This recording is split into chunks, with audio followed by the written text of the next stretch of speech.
What is going on, guys? It's Kyle coming back at you with another video. Today, I wanted to get into a topic that I think a lot of people get confused on, and that's going to be choosing a credit card versus a debit card. Which should you be using? When should you be using it? How should you be using it? All of those questions answered. I feel like this is kind of one of those things that people make out to be more complicated than it needs to be. I think some people stray away from using a credit card because they feel like you may be more prone to acquire debt using it and put you into trouble that way. And it's something that, can really be remedied by just being responsible with your money. So we'll get right into it, guys.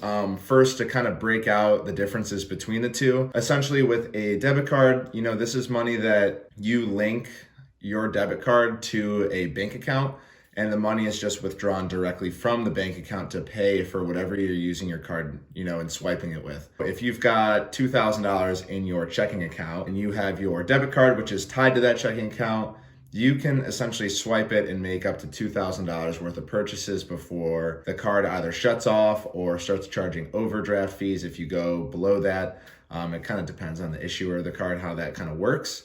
But that's essentially what a debit card is. You're not borrowing money from anyone, which is what you do with a credit card. So essentially, a credit card company will give you a card, and they may give you a monthly credit limit. For some cards, let's just call it $5,000 is your monthly credit card limit. You can spend up to $5,000 a month using that credit card. Essentially, at that point, it caps you off. If you go over that, you're going to be charged a fee. That's going to impact your credit score if you're continuously going over that limit and you're not able to pay it off. Essentially, with a credit card, you are going to be borrowing money from the credit card issuer, and then paying that back on a monthly basis. So that's essentially the difference between the two. Debit cards, it's coming right out of your account. Credit cards, you're borrowing the money and paying it back after the end of the month. What I said earlier about this kind of being a hot topic and a debate that a lot of people have, to answer the question simply, you should use both. You should have both. I think, in my personal opinion, I'm not making financial advice, but I feel as if you should use the credit card a lot more. I don't remember, honestly, the last time I used my debit card. I have one, but I do not use it because it does not provide the benefits on a day-to-day basis that a credit card does. So I think you should have both, but we'll get more into the pros and cons of each of them, maybe in certain scenarios when you should use one over the other and things like that. So let's just get into it right now, guys. To start with a debit card, like I said earlier, it's just taking money out of an account that you already have, and you're not really going to be able to spend over that amount. So I think one of the bigger pros to a debit card is, they're particularly good for someone who may be just starting out and kind of managing their own money. It's a good way to kind of learn how to budget, because you can't really put yourself into too much trouble with a debit card unless you have an insane amount of money in your checking account for some reason, and you just keep swiping the card and draining your money and you're not even really realizing it. You can't go into debt with a debit card because you're not going to be able to spend more than you have, essentially. So that's definitely one of the bigger pros of it. You're not going to see really any annual fees with a debit card, so they're a little bit more cost effective, I guess, in that way, because you don't have those annual fees or anything like that. You may have an overdraft fee if you go over the amount you have in your account. But other than that, you don't really see any of those transaction fees, foreign transaction fees that you get with credit cards. And also, and this is something that seems to be a little bit newer, is that debit cards, or some of the larger companies like Visa and MasterCard, are starting to implement fraud protection to some degree. And that's something that credit cards oftentimes held the advantage for, because they offered a lot of protection against if someone had stolen your card or what have you. And debit cards never really had that. We're starting to see that more now, where some of the bigger card providers are doing that. So definitely one of the other pros that you're going to see with having a debit card. So getting into the cons with the debit card, and there are really two major ones that I think kind of outweigh anything else. One of those is going to be the fact that you do not build credit with a debit card. Obviously, credit involves you borrowing money from a lender and then showing your ability to repay that.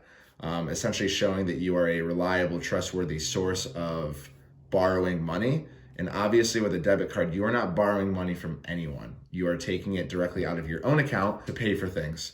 So that's one of the bigger disadvantages you're going to see with owning and using a debit card, is that you don't get that credit that you're going to see, and you're not going to be able to build that up if you just use a debit card. Another one of the bigger disadvantages of using a debit card is that you really don't see any of the rewards, right? I mean, I think now they may be offering debit cards that have like a percentage, like a 1% cash back, or they earn like an interest rate if you keep them in a checking account, or something weird like that. But the benefits and rewards that you get out of a debit card are very minuscule, if not zero, for the day-to-day purchases that you may be making, which is where the credit card becomes a lot more attractive. So that's kind of, the pros and the cons of a debit card. There may be smaller things that I'm missing, but those are essentially the key points to a debit card and what you're going to be seeing as an advantage and a disadvantage to using them. We'll get into credit cards right now and kind of looking at some of the pros that you're going to see with them and the cons. And then we can kind of get into scenarios where one may be better than the other one and things like that.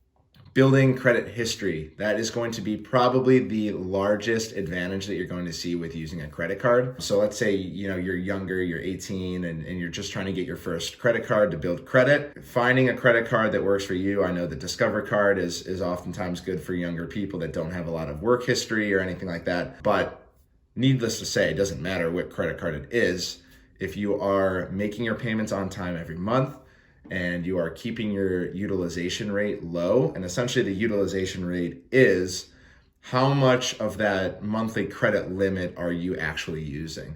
I referred to a $5,000 limit before. If you use $1,000, if you spend $1,000 every month based on your $5,000 limit, you're only spending 20% of that limit. So that's your utilization rate. And if you're able to keep that as low as possible, that is going to positively impact your credit score and your credit history. So outside of building a credit history, which I can't stress enough is probably the biggest advantage that you're going to see with using a credit card. And I can make a video more specifically kind of going into credit score and why that's important in a different video, but you can go on forever about that stuff. So I'll keep it brief there. But outside of that, you get those rewards that you don't see with debit cards. I mentioned the cash back earlier. So a lot of cards offer anywhere from 1% to 2% cash back on every single purchase. So you can look at that like a discount, like a 1% to 2% discount that you may be getting on anything you buy. Some cards have like rotational programs. So every few months they may offer like 5% cash back on something. So a certain category like grocery stores or gas stations or something like that. I know Discover Card does that, and they offer that every 3 months, I believe it changes. So that's a really nice benefit as well. You also get rewards, miles. If, some cards are centered around miles that you get when you make purchases, and you can use that towards airfare and, getting free tickets to fly somewhere. Reward points, special deals, things like that. Some companies will work with credit card companies and offer special deals, maybe 20% off their site or a certain category within the site or something like that. So you get a lot of companies that work with credit card providers to give special incentives to their customers, which is also a nice feature.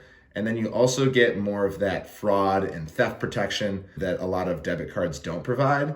So if someone steals your card and makes a purchase, or you've lost your card, you don't know where you put it, you can freeze your account. And then if purchases are made, you can oftentimes file claims that allow you to get that money back. There are, federal acts and laws in place that essentially force credit card companies to comply and to help their customers get money back on purchases that were made fraudulently. So that's a really nice benefit. It's a good peace of mind to have, knowing that if a credit card gets stolen or lost, you're able to essentially not incur any loss, any physical loss because of it, just due to the pretty robust nature of fraud protection and theft against credit cards. Looking at the cons of a credit card, these are things that, yes, they are big cons if you mismanage a credit card. And that's essentially probably the biggest point I'm trying to make with this video, is that the credit card is going to be your most advantageous play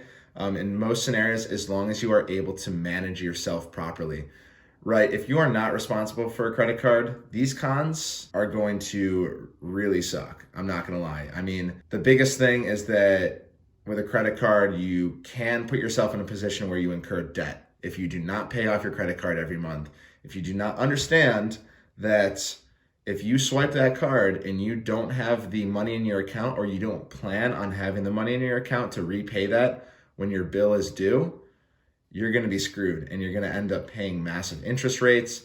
So that's my next point here, is that if you miss payments, the interest rates are absurd. 20, 25, 30% interest rates on any money that you're essentially not paying back when it becomes due. Those rates can kill you if you rack up thousands of dollars in credit card debt. Imagine having $5,000 in credit card debt and you're paying at a 30% interest rate. That is 5,030. That's what, $1,500 in interest that you're going to accrue every month. That's absurd. So if you're taking on those interest rates and not paying off your bill every month, it is going to negatively impact your credit score. It's going to make it less attractive for borrowers to want to give you money. And it is going to rack up interest, and it's going to ultimately cost you a ton more money. And so those are the biggest things, right? I mean, the negative impacts of not paying your bill every month are huge. So those are things to keep in mind when you have a credit card. Just pay off your freaking bill every month, guys.